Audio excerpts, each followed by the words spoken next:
From the data we've seen so far, well, I shouldn't say so far. I should say recently, this month, so far this month, from the data we've seen, it looks like we are beginning the slow process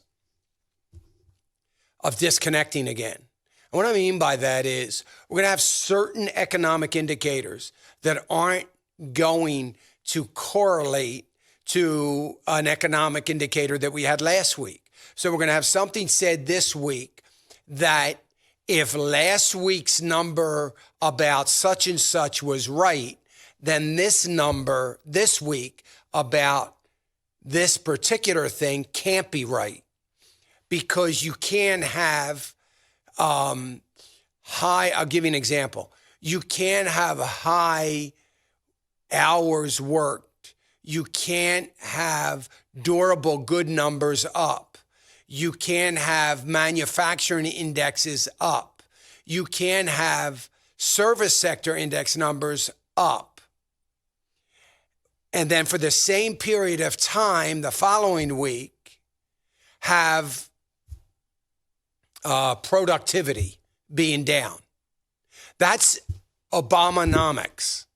That's what happened starting in 2008 and lasted for 8 years. Numbers that made absolutely no sense. And eventually, you can only draw one conclusion, that somewhere, someplace, somehow, the numbers are being cooked. That's cynical. I know. And that is because I'm cynical about that when it happens. Because we're talking about mathematics here. And you can't have some numbers up and then numbers that are relying upon those numbers, either being good or bad, whatever it is, but will reflect what those numbers are, be in the total opposite direction. It doesn't work that way. And finally, you remember me saying, finally, the last 3 years, 3.5 years, we finally had things in the economy, forget the markets, things in the economy the way they were supposed to be. And we had the markets reacting to those good things in the economy. Not having markets react to an abundance of enthusiasm and optimism while the economic numbers weren't feeling the same way and were different. And now I'm afraid this week, at the end of this week, by Friday afternoon, we'll be looking and seeing some disconnects again. That's a problem. It's a problem because what it begins to do is develop irrational moves from markets and the economy. Why? Because when the numbers are skewed, that's one thing. That's deception. It's a lie. It's misinforming. I mean, I don't know. You can frame it a lot of different ways.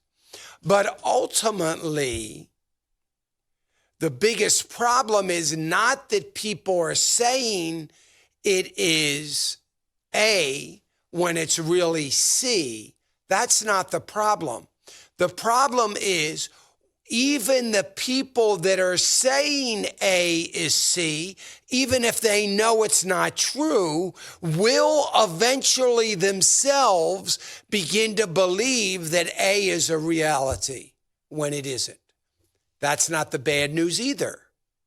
The bad news is when they begin to make decisions about their business, about their workplace, about their employees, about their projections and income and margins, and make decisions about investments, building an addition, buying new trucks, adding a line to their factory, whatever it might be, based on A.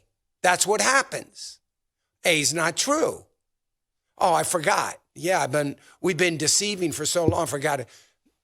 A ends up not being true. And there are organizations that are going to make decisions based on A. Then we start getting into trouble. Hey, remember to click the subscribe button right here on the screen. And don't forget to hit the notification bell so you'll be notified when new content is added. And more importantly than anything, you don't want to miss all 3 live hours of Financial Issues every day from 9 to noon. And you can watch it on FISM.tv. That's FISM.tv.